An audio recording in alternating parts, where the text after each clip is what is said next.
Hi, my name is Dr. Tolu Olarewaju, and I am a lecturer in business at Keele University.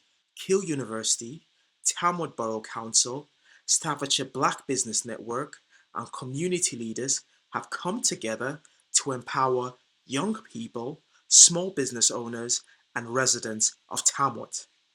They're doing this by putting together a series of workshops designed to help you open businesses, run businesses, strengthen community cohesion, and improve the economy of Tamworth. These workshops have been funded by the UK government, meaning you don't have to pay a penny. All you have to do is turn up.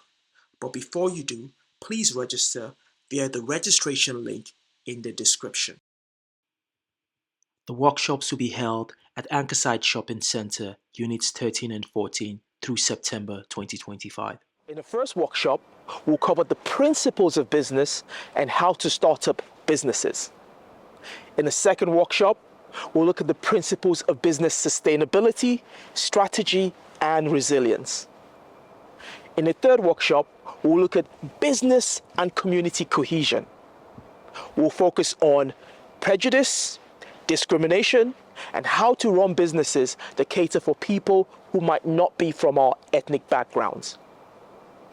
In the fourth workshop, we'll take an in-depth look at hate crime, social justice, and faith groups. The aim of these workshops are to run businesses that are sustainable and, of course, to cater for people who might not be from our ethnic backgrounds. We hope to see you there. Like we say, they're completely free of charge. See you soon.